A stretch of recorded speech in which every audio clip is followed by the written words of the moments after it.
तो BSc NCERT class chapter 11 chapter जो start किया था उसमें 3D का इंट्रोडक्शन बताया था। अब उस पर कुछ क्वेश्चन बताने वाला हूँ। उस पर क्वेश्चन क्या है,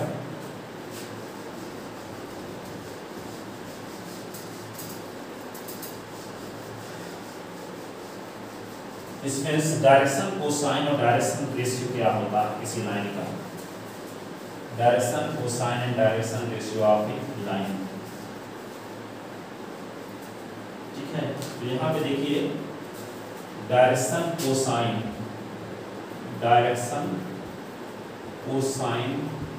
of A line. Direction cosine of A line, क्योंकि कोई स्ट्रेट लाइन, ठीक है, जैसे मान लेते हैं कि आप लोग उसमें पढ़े थे 10th क्लास में 11th क्लास में एक्स एक्सिस और वाई एक्सिस, जो ओरिजिन पॉइंट पे कोई लाइन ओपी है, ये ओपी लाइन एक्स एक्सिस के साथ एंगल बनाती है थीटा। तो इस एंगल का टेंजेंट इस लाइन की स्लोप कहलाती थी, जिसको हम एम से डिनोट करते थे। तो कोई straight line S S C positive direction के साथ जो एंगल बनाती है, उस एंगल के टेंजेंट को या स्पर्शरेखा को उस लाइन की क्या बोलते हैं, स्लोप बोलते हैं। इसको एम से डिनोट किया करते थे। अब यहाँ पे क्या है कि 3D में डायरेक्शन कोसाइन आ गया। कोई स्ट्रेट लाइन वही है ओपी, और यहाँ पे 3D की बात हम करेंगे। तो 3D की जब बात करेंगे तो यहाँ पे 3 एक्सिस होंगे। तो जैसे मान लेते हैं कोई लाइन क्या है, इस प्रकार की है, ऐसे एक एक्स एक्सिस को मान लीजिए, इसको वाई एक्सिस और ये जेड एक्सिस। एक लाइन ओपी है इस प्रकार से, ये एस एस के साथ एंगल बनाती है क्या, अल्फा, वाई एस के साथ एंगल बनाती है क्या, बीटा, और ये जेड एक्सिस के साथ एंगल बनाती है क्या, गामा। ठीक है, तो कोई लाइन तीनों एक्सिस के साथ जो एंगल बनाती है, उस एंगल का उस लाइन का क्या कहलाता है, डायरेक्शन कोसाइन कहलाता है। ठीक है, तो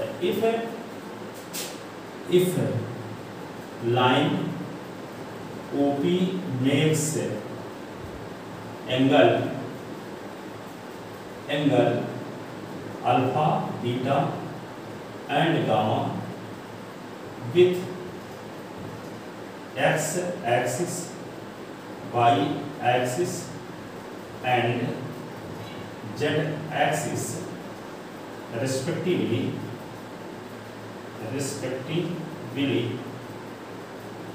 then cos alpha, cos beta, cos gamma are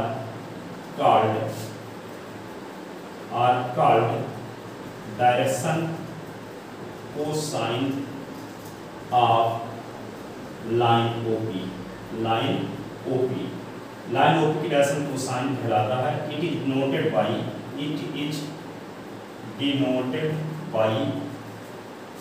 n, that is n is equal to होता है cos alpha, m is equal to होता है cos beta, n is equal to होता है cos गामा। ठीक है, आप प्रूव करना चाहते हैं डायरेक्शन कोसाइन का स्क्वायर का सम 1 के इक्वल होता है। ठीक है, तो प्रूव दैट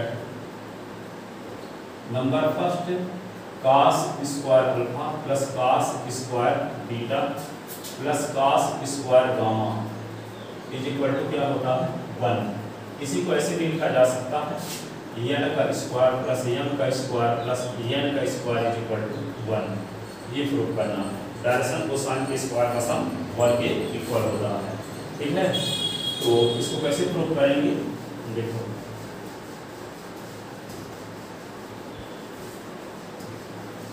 इसको प्रूव करने के लिए हम क्या करते हैं,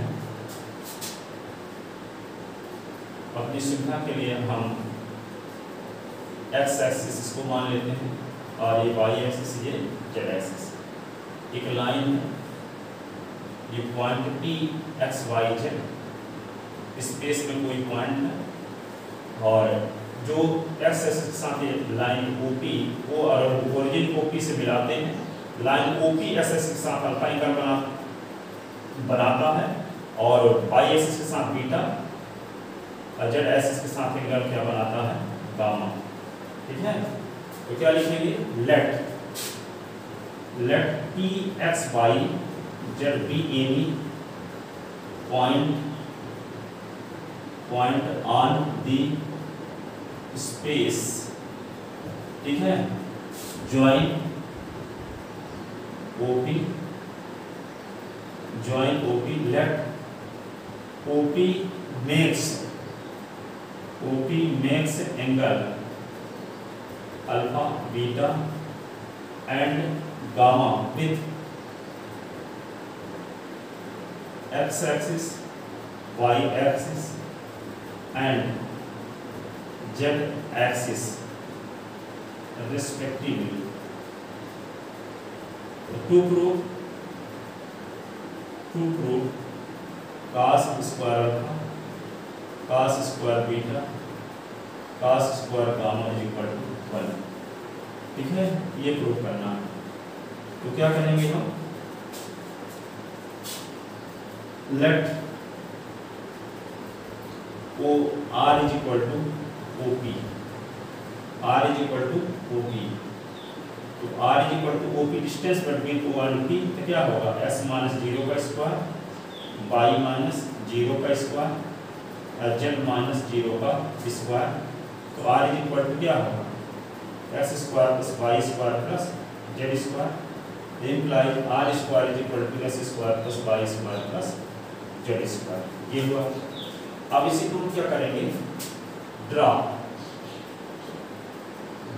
PM perpendicular on x axis, draw PM perpendicular on OX, ठीक है, तो clearly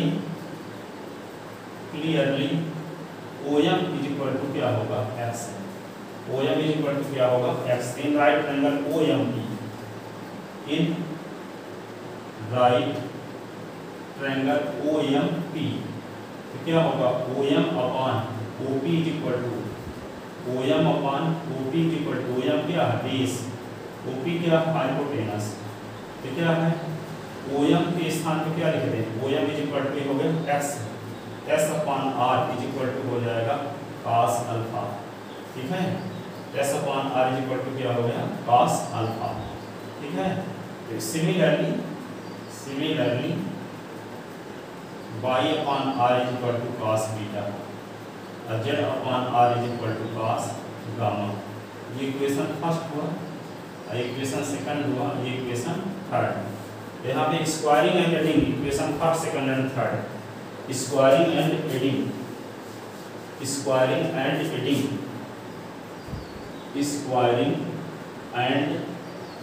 adding, equation first, second and third figure, तो क्या मिलेगा यहाँ पे, cos square alpha, cos square beta, cos square gamma is equal to, ये मिलेगा s अपॉन r का स्क्वायर, y अपॉन r का स्क्वायर, z अपॉन r का स्क्वायर, ये आएगा। यहाँ पे जो इक्वेशन आया है r स्क्वायर बराबर s square plus y square plus z square, इसका नाम इक्वेशन हम रख लेते हैं e, ठीक है।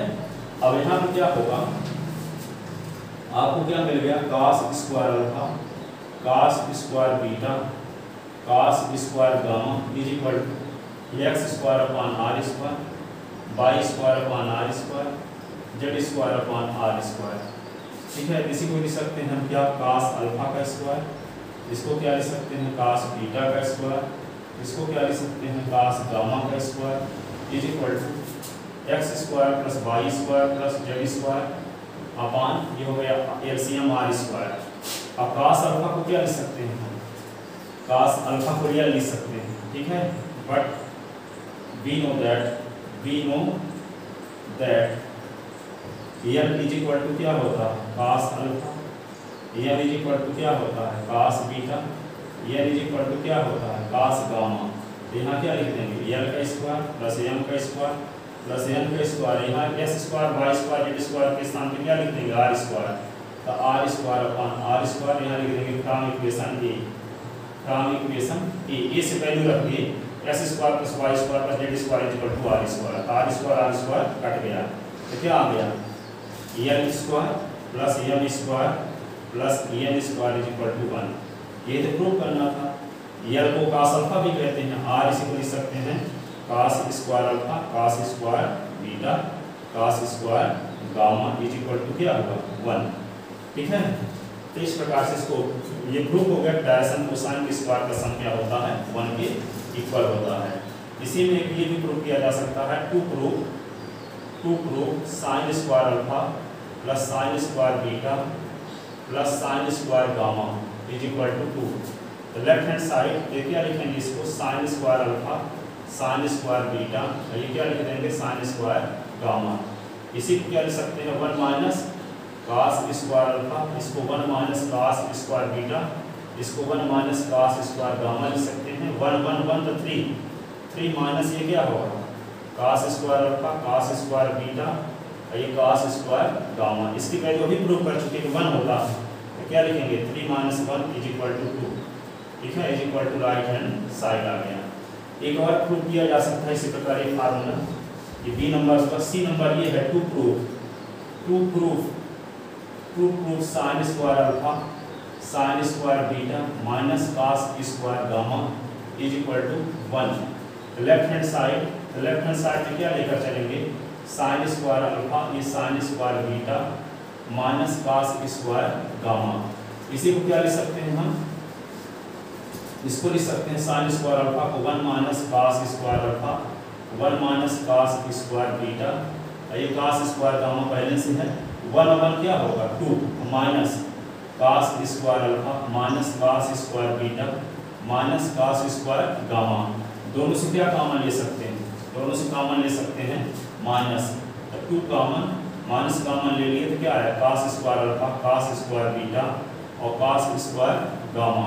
इसकी वैल्यू क्या होगी 1, प्रूव कर चुके हैं 2 minus 1 is equal to 1, prove कर चुके हैं cos square alpha cos square beta और cos square gamma is equal to क्या होता है 1।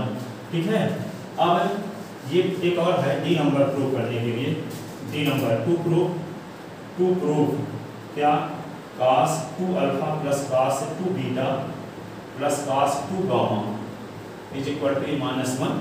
तो left hand side cos 2 alpha का फार्मूला 11th क्लास में पढ़े हो आप 2 cos square alpha minus 1, cos 2 beta का फार्मूला पढ़े हो 2 cos स्क्वायर बीटा माइनस 1, ये 2 cos स्क्वायर गामा माइनस 1, ये तीनों को इकट्ठा कर लेते हैं तो क्या होगा 2 cos square alpha 2 cos square beta और 2 cos स्क्वायर गामा, और ये माइनस 1 तो माइनस 3, 2 गामा ले लेते हैं तो क्या बचा cos square alpha cos square beta cos square gamma minus 3, ये क्या होगा 2 × 1 और माइनस 3, तो क्या होगा 2 minus 3 is equal to minus 1 is equal to right hand side. इस प्रकार ये 4 फार्मूले प्रूव किए गए। तो आपको पता चला कि डायरेक्शन कोसाइन क्या होता है, डायरेक्शन कोसाइन के स्क्वायर का सम 1 के इक्वल होता है। यही कभी भी ऐसे पूछा जाता है cos square alpha plus cos square beta plus cos square gamma is equal to 1 prove कीजिए, अथवा ये पूछा जाता है prove that l square plus m square plus n square is equal to 1, या कभी ये पूछा जाता है prove that sum of direction cosine is equal to 1। ठीक है, तो सम किसी लाइन की डायरेक्शन कोसाइन के स्क्वायर का सम क्या होता है 1 होता है, ये प्रूव करने के लिए पूछा जाता है। साथ ही साथ ये 4 रिलेशन जो आपको प्रूव करने के लिए दिखाया गया 3, इसके अलावा और वे भी पूछे जाते हैं कभी कभी। ठीक है, तो आई होप आपको ये समझ में आया होगा। यदि ऐसा है ये वीडियो अधिक से अधिक स्टूडेंट को शेयर करें ताकि अधिक से अधिक स्टूडेंट का भला हो सके। Thank you so much.